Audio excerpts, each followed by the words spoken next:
You're listening to Free Zone Radio.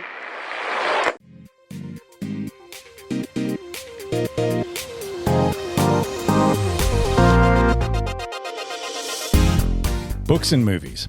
Two mediums, one story, and rarely the same experience. From Free Zone Radio, this is With Honors, Season 2. I'm Jason Crockett.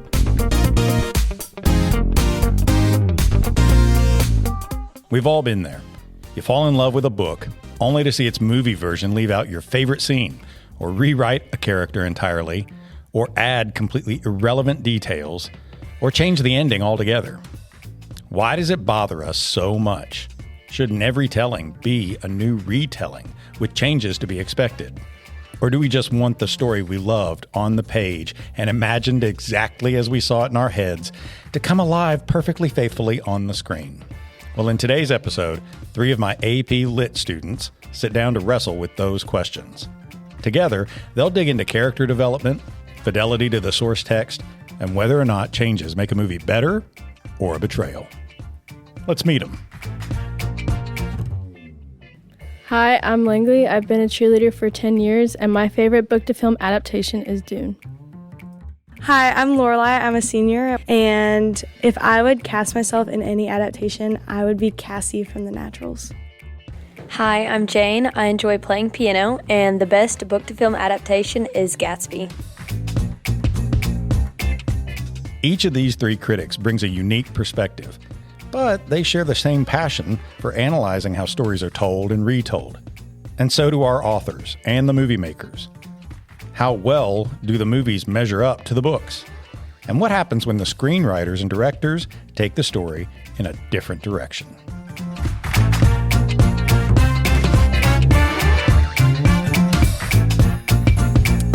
Welcome back to a new season of With Honors. Today I'm sitting with 3 of this year's AP Lit students. We've never really gotten to have a conversation with these guys before. It's someone's birthday tomorrow. Yeah, we don't have to talk about it. It is someone's birthday. How old are you turning? Today's my last day of being 45. Mm-hmm.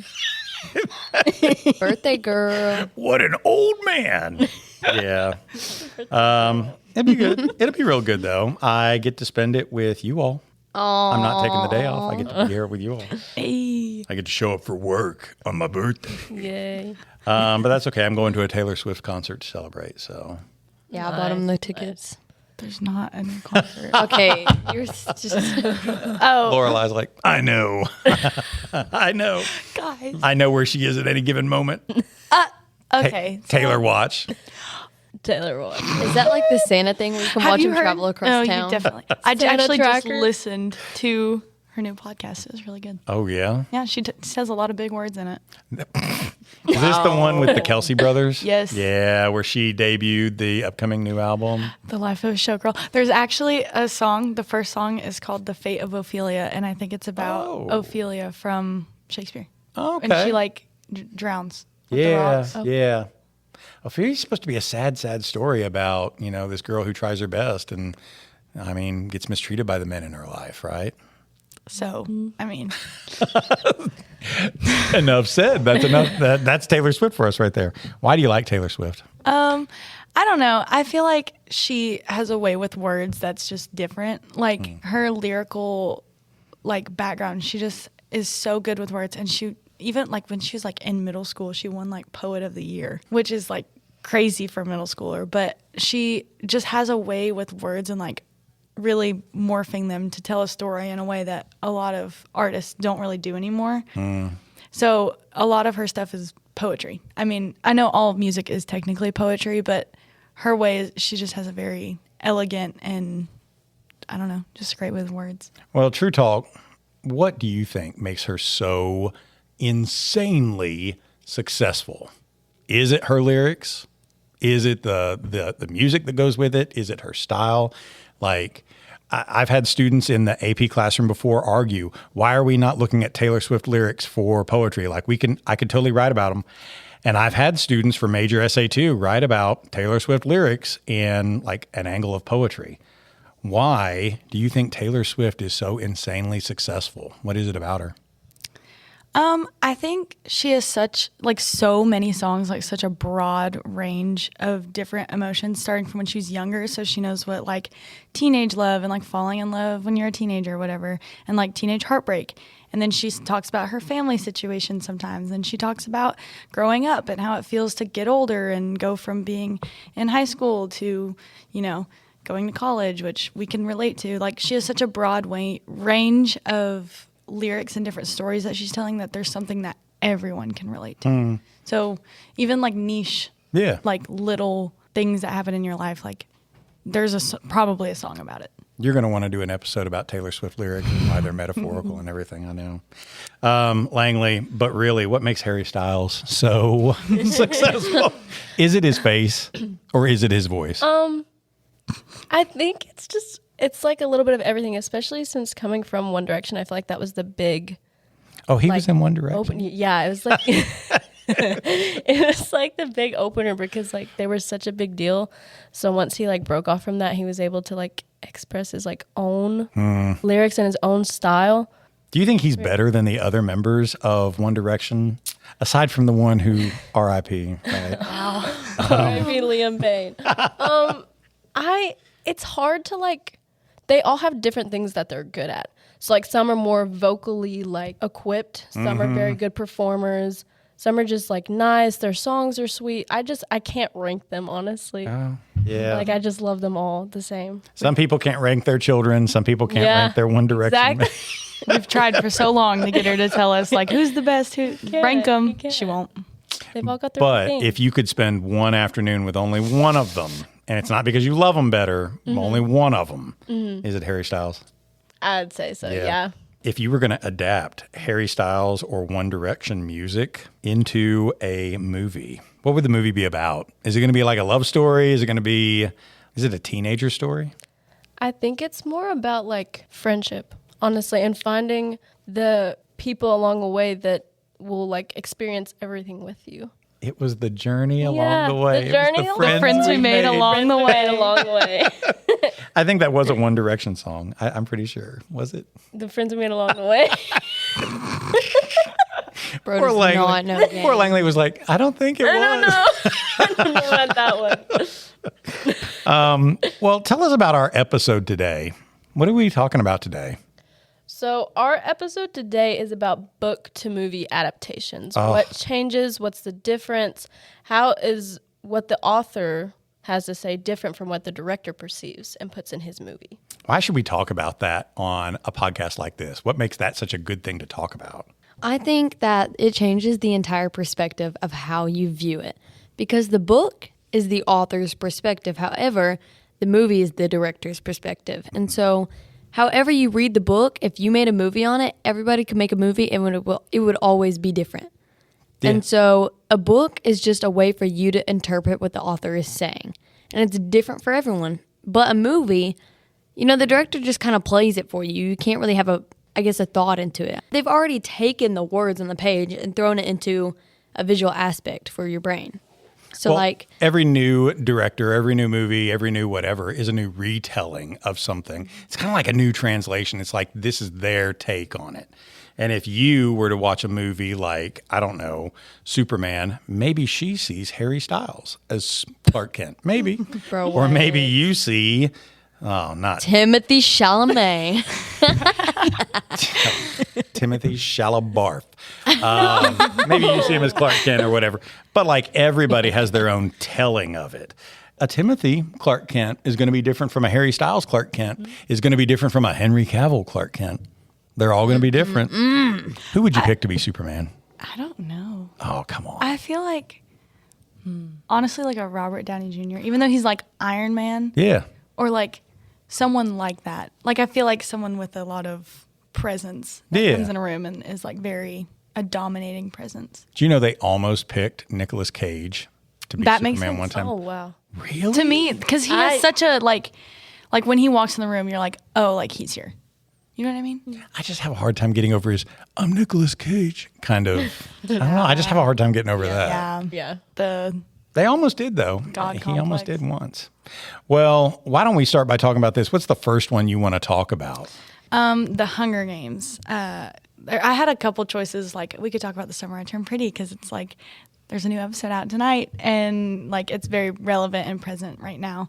And then I could talk about Harry Potter, which is like, relevant and like a big, and like a big, like everyone knows Harry Potter, but everyone also knows The Hunger Games, and it's been around for so long, and it's had its own movie and everything, and now she's going in with prequels. So I feel like that one's a good one to talk about, because there's still new things being made about it, and the new book that was just made, there's a new movie coming out.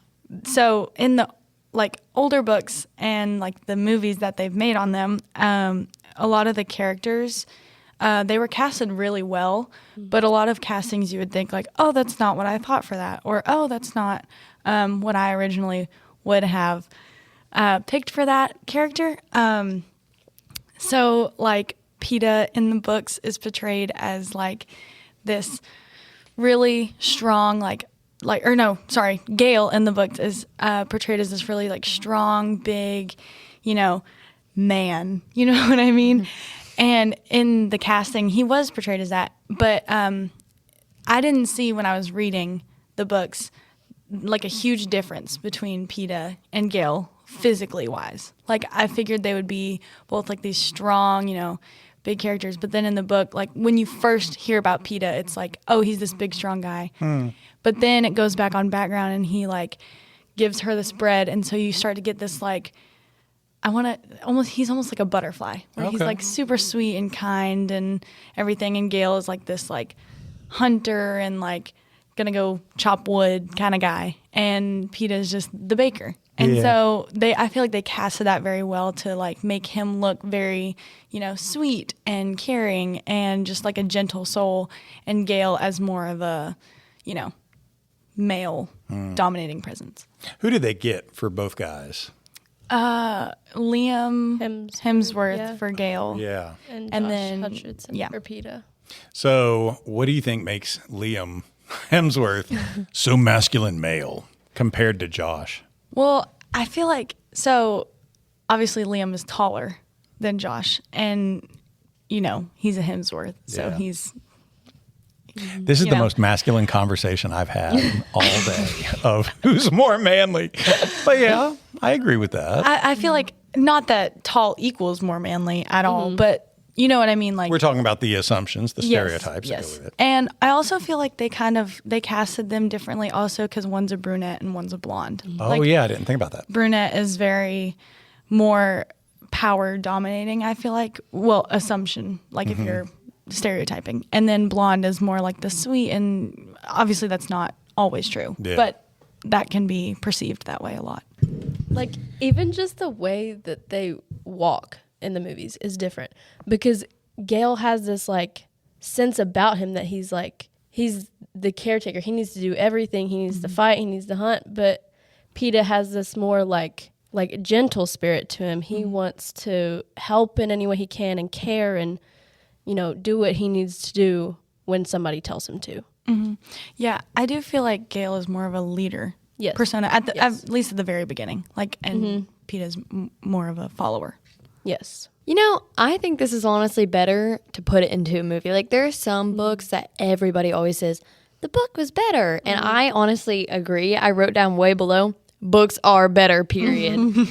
But honestly, I think putting them with the brunette, blonde, the tall, short, even though one seems less dominating, I was definitely able to tell what kind of person they are. And You just tell the difference. yeah, it was just so And much the way that better they than the act. book. So I feel like in that way, it was definitely a positive to take away from the movie. So Yes.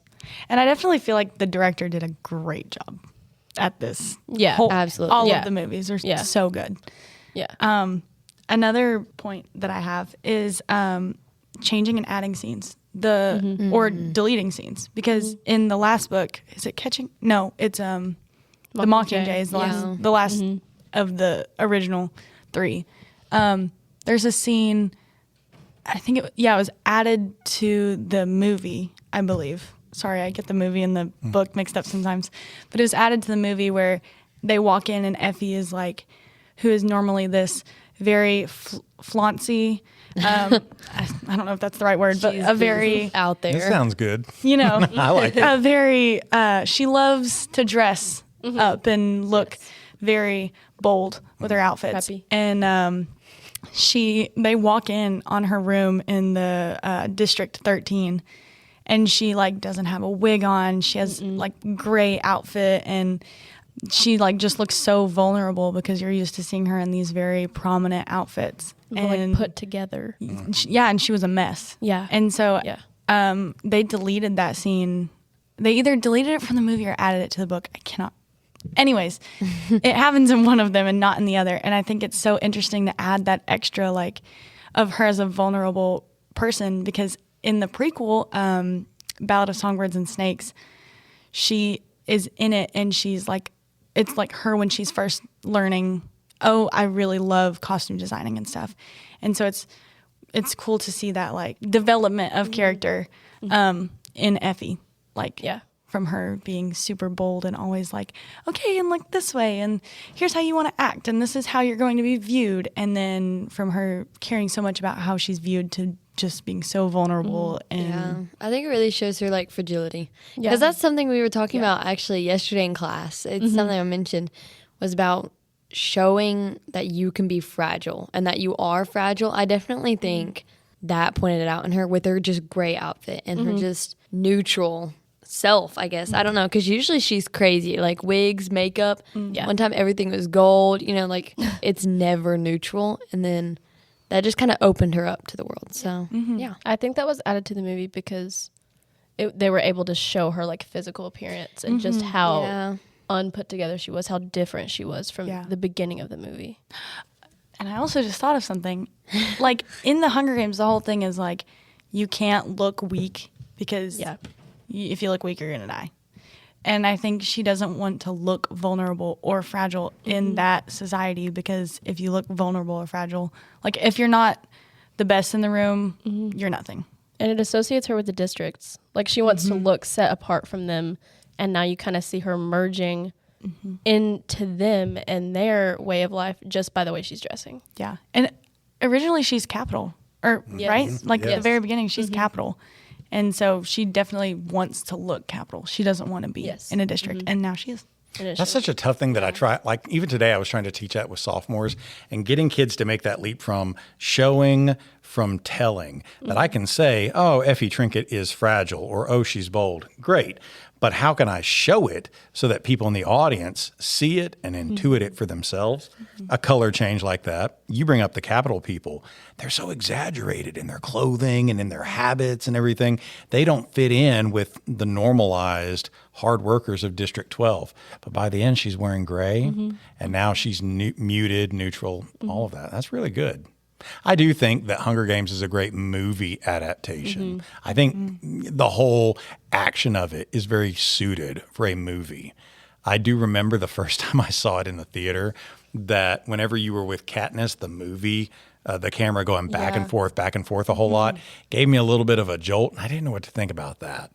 But I do think that they did a great job adapting it. So I chose The Glass Castle. So I read The Glass Castle for the first time years ago because of Dad's recommendation. Because usually he recommends me books. He's all the time like, Jane, I want you to read this after me. So yeah, that's where it first came from. I had never really watched the movie until recently. And it's on Prime Video if you want to go watch it. Found that out. Who's in it? Tell us who's in it. Do you know? I mean, I know there's Rex and there's Rose. I don't know the actors. Oh, the names. actors. I only know don't know. I only know one actor, and it's Woody Harrelson, who plays her dad, right? Yeah. He's in a bunch of other stuff. I always remember him from Cheers. In Hunger Games. He is Haymitch. He's Haymitch in the Hunger Games. Oh my gosh. It's a Woody Harrelson podcast. The new. Oh my gosh. Don't you drop the ball when we get to number 3.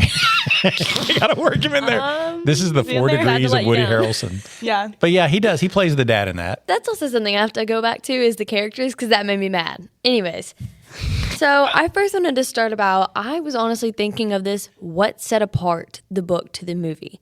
What were the differences and was it a positive change or a negative change? So I was thinking very straight line to this. First off, in the movie, I thought about timeline and structure. So in the movie, it's framed around her adult life, and it always is going back to flashbacks and flashbacks, but it's centralized around her adult life. However, the book is, it starts off with her adult life driving past her mom, seeing her digging through trash as she's homeless. And it just kicks her back to her childhood, and then the whole book is like Chronological? chronological order of her life all the way up to when she saw her mom in the end. And then it's just showing her life in New York and like how she moved away and stuff.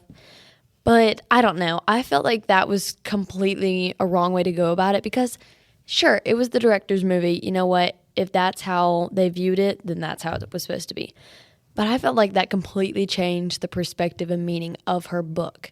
She wrote this book because of her childhood, because of how it affected her adult life, not because of her adult life and how it's still giving her problems and she's having flashbacks. I felt like it gave a whole different meaning. It wasn't right for me, honestly. So, because it was different than what she was intending it to be. yes, The author it was just originally. I don't know. It seemed like two different stories to me. Yeah. If I'm going to be honest. And I think that's a big danger in book to movie is because That's what like, happens in Little Women. Yeah. Greta Gerwig's version. She does the flashbacks.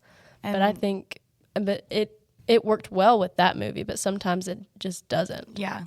Yeah, one of my favorites is Stephen King's The Stand. And when I was a sophomore in high school, they made a 4-part miniseries for TV, and it was great. It got me into the book. I've read it a billion times. But in 2020, during the pandemic, they came out with a new version of The Stand, and it starts like from the tail end. Everything's already happened. All the plague, everything's happened. And we're going to do these flashbacks at different moments to go back and retell this. And it felt so jolting. It was like, this is not right. And there were a lot of other changes too, but fans typically hated the new version. And I do think structural choices like that matter. Yeah. It definitely, another thing I wrote down, it was frequent cuts to to back to her normal life in modern society, and I just felt like you couldn't get her whole childhood. It was not in chronological order. And another thing I wrote down is the movie is way more sentimental than it should be. Her book was sharp and defined. It was vulgar. It was not toned down. And you know what? Reading that book, I was surprised about half the things I read in here. They even show the burn scene, and it is like, okay, so the burn scene, basically, she's playing around with a lighter because she's a little kid who is not, there's 2 different burn scenes. Yeah. I'll tell about the one with the hot dogs right now. So she's in the house, and she's cooking hot dogs. Her mom's outside not paying attention, hanging up clothes because her parents are not good parents. She's also how old? She was like 6 at this time, I think. I think she was little, 6. Little. Yeah. Like, I honestly don't think you should be alone on a stove, on a stool, with a boiling hot pot of water. But anyways, the water obviously falls out of the pot and gets all over her arm, giving her a 3rd-degree burn. She goes out, yells to her mom. Her mom's like, I don't really know what to do. I don't know. Let's go over to our neighbors. Instead of taking her to the hospital, which is insane. But anyways, so her mom takes her over to the neighbor's house, and the neighbor's like, oh my gosh, I'm taking you to the hospital right now. So I can't really remember the burn scene in the movie. It was not at all. It was just it was like her mom was way more worried than she would have been in the book. It just didn't depict the parents right. Why do you think they made that change? I feel like they were just trying to tone down the movie, maybe for younger audiences, is how I viewed it. Oh, I've never seen it. Is it meant for younger audiences? I don't know. I didn't look at the rating. Well, I'm just thinking like the parents have mental, social, emotional, psychological issues. They are not, I'm not going to be a clinician. I'm not diagnosing anybody, but they are not well equipped, I agree, to be parents. Because oftentimes, they let the kids fend for themselves. And it's like they look to the kids for more parenting than they can dish out. So I wonder why they would make that change to make mom more sympathetic. I feel like a lot of the time, like nowadays, people don't like to be viewed poorly. And like, especially with media, like people don't want to show their flaws to everyone. And I feel like books are a lot more personal than movies. Like a book is, if you're reading a book, it's going to be different to me than it is to like Langley or you or Jane or anything. So I feel like maybe the director didn't want to be like portraying bad. Like they didn't want to show the world what bad, you know what I mean? Like I feel like books are a lot more You're like trying to hide Raw. away. You're like a Yeah. hermit crab. Mm-hmm. That's definitely, yeah. Yeah. And Well, I feel even like they don't writing- want to be shown. Even writing this memoir experience, shields are down and you're opening up a lot of pain, whatever, from your past. So that's a very vulnerable act. And now we're going to put it on a movie screen for everybody in America to see what it was like. So maybe that does make sense to make mom a little bit more sympathetic that way, or make it more palatable in a sense. I have another point about the parents, actually. Yeah. Okay, this is also something else that made me mad. So in the movie, the parents, Rex and Rosemary, I can't remember their last names, but they are supposed, in the book, they are, like we said, trashy parents. They steal money from their kids towards the end of the book. Like, they're always trying to hide things. The mom, at the end of the book, they're at this new house. They have no food. The kids haven't eaten in days. The mom goes under the covers and eats a whole chocolate bar, and her kids find it, and she's like, "You selfish little brats. Like, I'm going to tell on you." And she tells the dad, and the dad just starts beating the kids because they discovered her chocolate bar. Like, they are not good parents. And they're supposed to be trashy. They're supposed to be dirty, filthy. That's like how I viewed them from the book. But in the movie, they're clean. They're charismatic. They're semi-decent parents. They are not the bad parents that I pictured, or that I don't think I think she wrote them as bad parents in the book as well. So I feel like it was two different parents. It wasn't even the same. So that's something else that made me mad about the book. Probably And again, the movie. we're one thing writing a book, but now we're putting it on a movie screen. Who was I listening to? There was some director the other day that was talking about this, where it's like when you're putting them onto a screen, I don't care if it's a good guy or a bad guy, you want your audience to have a reason to sit there and care and buy into these people. So if we present them from a more heroic angle, or we make, Woody Harrelson's the dad and I can relate to him, maybe that's a reason why they did it, was to make audiences hook on more to your characters. Which is also hard because it just makes it different from the book. Like, it's just not what the author intended at all. Yeah. Which it can be problems between books and movies because they can be totally different. It's all about perspective. I feel like to let younger audiences see that movie, that's definitely okay. But because the book is really not intended for younger audiences, if I'm going to be honest. It's probably like teenagers, right? Like, Older teenagers, I would definitely say. I thought about using it for sophomore honors before. Yeah, I was going to say 15 to like 18 is definitely Yeah. where it's targeted, because that's a big part of her life in the book. It's younger and middle age. But anyways, yeah, I think they toned down the movie a little bit, especially for younger audiences to see. But you were even saying just so it can open up to more to the crowd. I don't know. I still feel like the movie should have been based off of the book more. Well, you read the book first. Yeah, And you got I hooked did onto read the book that. first. And there's a grittiness to that story that you were like, okay, that's authentic, and maybe we're heroizing it too much. All right, book number 3. What do we want to talk about? So, book to movie adaptation number 3 is Dune. What? Frank Herbert's Dune? My all-time favorite sci-fi novel? I love it. Yes. For the movies, they are doing only 3 movies, whereas Frank has maybe 5 or 6 books that continue to lead on after the main character Paul's life. So in the movie, that's what it's focusing on. It's about Paul. It's about his relationship with his parents, how he ends up in the desert, how he, what all he has to go through to find his destiny in the end, where he ends up in the desert and he becomes this leader of the Fremen. But whereas the book, it's not solely about him. The perspective is more open. It's about all the characters and what happens to them. Like after the first book and the second book, it talks about his son and how he goes on his story. But from the movie, they're changing it and they're focusing solely on Paul. And that's different because you don't get to see like the ways the rest of this world pans out, like what happens after that. It's just solely about Paul and his experience, which can be good and bad depending on like if you wanted to see more or if you wanted to just experience what Paul did, because he is this sole figure in it. Did you come to the book or movie first? I saw the first movie first, and then I watched the second one, and when I realized they were both the first book, then I read that first book after I watched them both. Overall, how do you think the Denis Villeneuve's movies compare to the book so far? The way they depict like the whole world of like Arrakis and Caladan, like I thought it was spot on. Just like the different tones of the world. So like Caladan was so like blue, it was nature, you saw green, like gray, like clouds. That's where he lived before. Whereas after that, when he was moved to Arrakis, it's all orange, those warm colors of sand, and also gray where he lives. He goes from gray to orange. And then on to, I can't remember, the Fade Rotha's planet. Gidi Prime. Yes, it's just, it's completely black. It's all in shadow. The clouds are shadow. The sun is filtered in black. It's like a negative sun. Yeah, yeah. Why do you think they did pure black and white for Gidi Prime and the Harkonnens? Just to show like they are not like good people. Their only purpose is to get close to the emperor and to have this power over this place. That's all they care about. They don't treat their civilians with like much respect, but they're forced to like be scared of Baron, like this leader. And that's they're just supposed to view him as like this god complex. Yeah, that does feel unnatural. Yeah. I thought the black and white, I have a really good speculation for the black and white.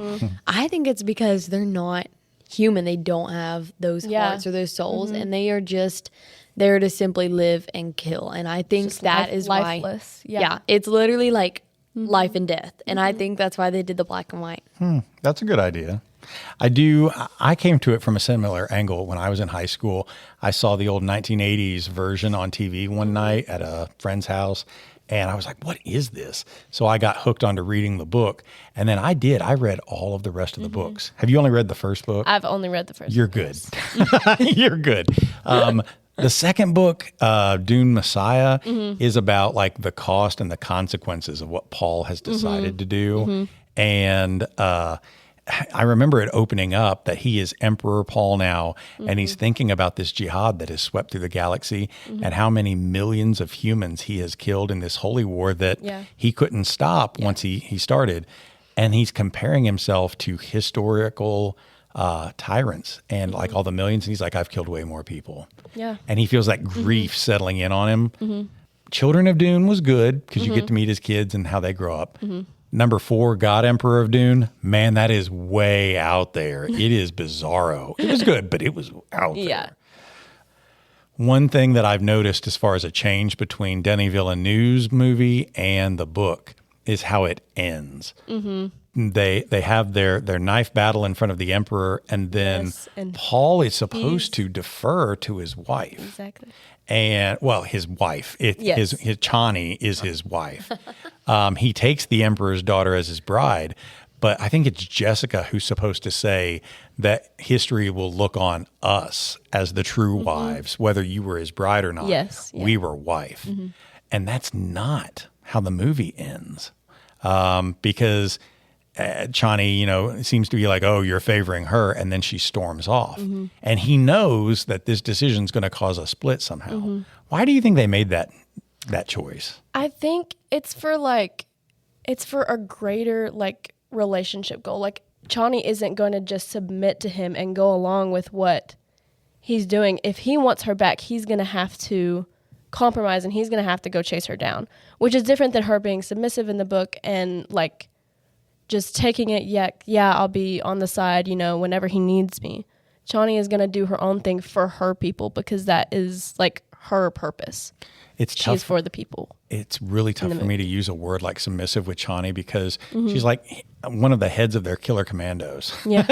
Right? Now, she may be submissive to her beliefs and her family and her society, but like the woman is not somebody to be messed with.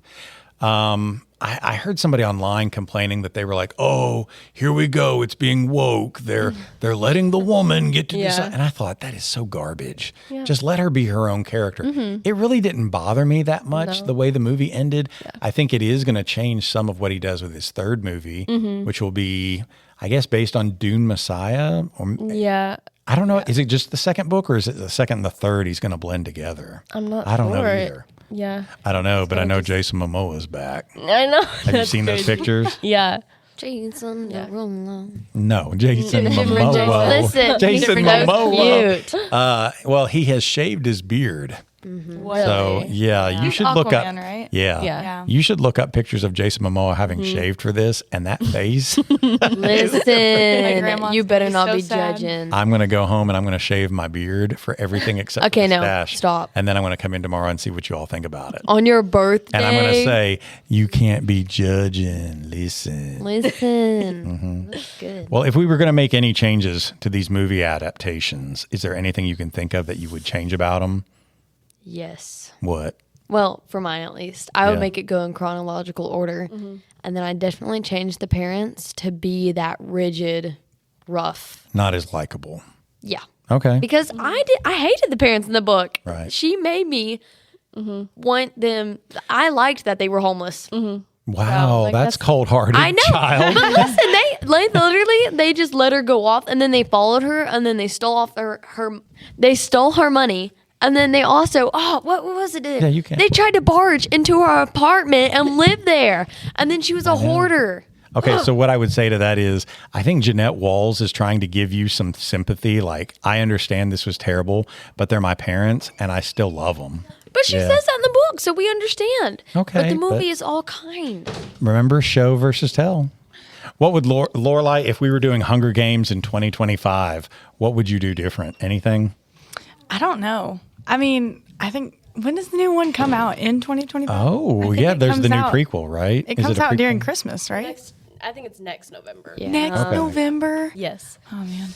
I don't know. I feel like they did it pretty well. I mean, Snow is perfect. Like they did old Snow and Yeah. younger Snow like spot on. And I think it's perfect. And the new cast for Haymitch is what's his name? He's in Joseph Zada. Joseph Zada. Yeah. I think it's a perfect cast. Because it's And- a younger Haymitch, right? Yes. younger Haymitch, and I think it is one of the best casts I've seen because he was in another show that recently came out, We Were Liars, and honestly, there's a lot of parallels between Johnny, who is the same actor as soon to be young Haymitch, and he's he drinks all the time and he's kind of like this reckless kind of guy, and there's just a lot. Haymitch, I mean, his whole Yeah. persona is just reckless, and Yeah. so I think that's a great casting. There's really nothing I would change. They did a great job with it. They did a great job. What if we're talking about the next Dune movie? Is there anything that you hope that they change or would do different that he didn't do in the first two movies? Or maybe he was doing this and I really would like to see him get away from that. I would like him to get Chani back. Like, we don't know if he will or what their fallout will be because it's different from the books. Like, Yeah. they're not together. She stays loyal to him through the second and third book. They have kids together. Yes. Maybe that's what we have been taught that structurally, like with comedies or such happy ending stories, you begin where everything's promising. You put the characters into a pit they can't possibly get out of, and then by Act 3 they get out of it. What if the end of movie 2 is supposed to be, oh no, I have started this jihad. There was no way I could stop it. Send my people to paradise. And now Chani's walked away. What if movie number 3 is putting everything right, getting them back together? and it may be. I think, I don't know if they're going to go like the kid route because in the movie they're focusing on Paul. Like he is the Yeah, Lisan al-Gaib. It's not his son. right. From what the movies are showing right now. And I think that separation may lead them to like ruling together themselves, not, their kids. Who was the guy that played Fade Routha in that movie? Austin Butler. Was a phenomenal Yes. one. He was. And I liked that they changed that Paul was the one that killed the Baron himself because that was his fight. It wasn't his sister's. Which she barely even appears. Exactly. Like you hear her whispered voice, I Yeah, think. and like in the womb. And then you see the future version of her Yeah. played by Anna Taylor-Joy. Listen, right? I want to see more of the sister. Whenever me and him went to the theater to watch the movie, I was like, if I don't see more of her, all we could do is hear her. She's definitely, Yeah. she's I in want the more. third book. She is a very prominent Yes. figure in the third book. Yeah. Because she's all like, awakened. She's got this pre-memory and everything. And all the other Bene Gesserit look at her and say she's an abomination. Yeah. But, Yeah. I mean, I don't know. Ollie is a great character. Since the first movie, you said the first movie is the 2 books Or one book split into two. Right. Do you think they'll split the second book into two? He's just making one more movie. Yeah, it's just one. Now, whether any other director picks it up and says, I go further, that would be something. But Denis Villeneuve has just done such an amazing job with this. He really has. Like, busted all the barriers. There are some books that I feel like they say, oh, you can't make a good movie out of it. We struggle, we struggle. But he did a great job with taking the unmakeable and made a movie out of it. All right, 1 to 10. How are you going to rate your Hunger Games adaptation? 1 to 10. Oh, let's do it like Rotten Tomatoes. Rotten Tomatoes is like a 0 to 100% score, and the higher the percent, the better. Yeah, 89. 89%, 90%. Yeah. That's a good one, right? Oh, yeah. That's Let's great. lock in at 90 and say, Yeah, let's say 90. I that. feel like there's like, if there is anything I would change, it's like minor. okay. Minor. The Glass Castle movie. Listen, Rotten Tomatoes score should be, 47. oh, that's harsh, 47. Dune, Denis Villeneuve. 93, 94. Wow. Yeah. See, I was at 100. Yeah. I was like maxed out. Yeah. I'm happy. Those changes I just feel like are so like good Yeah. to the movie. All right. Well, awesome. Are there any takeaways? Anything you want to finish up the episode by saying? Books are better. Books are better. Yeah. And I do think the order that you read/watch them in is important. Like if you read it first, you feel like you're going to be more inclined to not like the movie. But if you watch the movie first, you're going to be like, oh, I remember this happening in the movie as you're reading it. So like I feel like it matters which one you read first or watch first. And it's important to see that like perspective of the author, like how it was originally intended to be, instead of just taking away from what the director thought it would be. Yeah. I feel like if you watched a movie and you're like, oh, it's a book too, read it. Read it. It could Because give you new books are perspective. still important. Just because movies are easier, like just to sit down and watch, there are so many things you could be missing Yeah. that the author was trying true. to. I saw something online and I decided to write it down because I thought it sounded really nice. And it was like, why tear down a writer's perspective, or why tear down the writer's writing and create it your own? So, and that's what they thought. It was about some book and some movie that they were changing to. And I was like, ooh, this is going to be really good. It's doing fifth block. But Sometimes it feels like they do that with movie adaptations. Like, why take something that we fell in love with and completely shred it just to make some new story or some woke agenda with Dune that you're trying to do? Yeah. I mean, they're making a new Harry Potter series. Yeah, what do you think about that? no. That's terrible. I'm But done. they are. Leave it right? with I'm already what it mad. is. But it's been since 2000 since Harry Potter came out. And It's it's been why would you 25 change years. it? It's And why still would you change good. it? I Have the think books and the movies. rock solid. I think they did great. I mean, they did so good with it. I've seen a clip of Nick Frost as Hagrid and the little kid playing Harry Potter as they're walking through London on their way to Diagon Alley. I don't know. I don't know.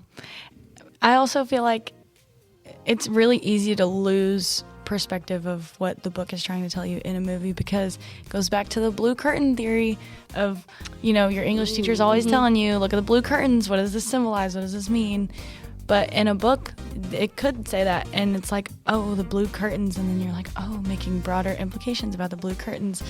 But it could just be a background of a movie. And the room has blue curtains. But a lot of the people are going to miss that because they're focused on the character that's in the scene. So read the book.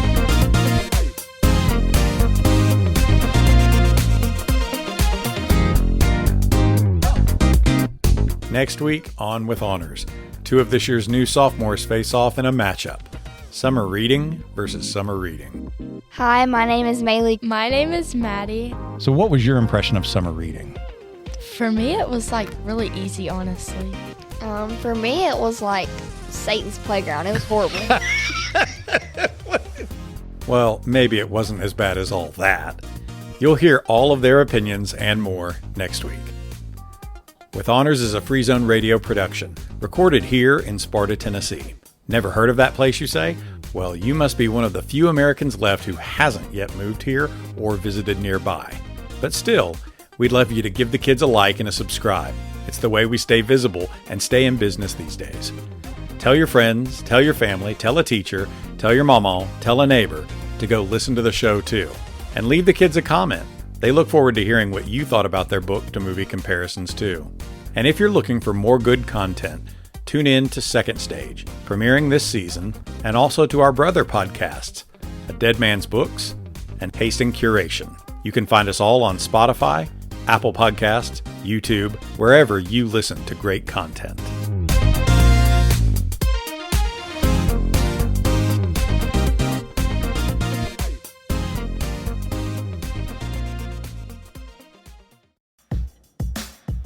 Hey everyone, my name is Drew, and I want to talk to you about my show, A Dead Man's Books. The show was created with the mindset of whenever I pass away, as morbidly as that sounds, that my children would inherit my books. And of all the things that I'm going to pass down to them, I think that that's the one thing that I want them to make sure that they keep and go through on their own time. But I want to be there next to them whenever they read these things. And so I created a podcast so that they could go back and listen to me and my friends and other people as we read through these books and what we had to think about it. But it's grown to so much more. We've got authors we interview. We talk about everyday life. We talk about how literature connects to life. All of those things in one place. And now we want you to come along with us and join us. This is a podcast not just for my kids, but for everyone who loves to read, everyone who loves a good story, everyone who's a parent, everyone who's a teacher, everyone who just enjoys literature. This is a place to come. So come join us every Monday on A Dead Man's Books.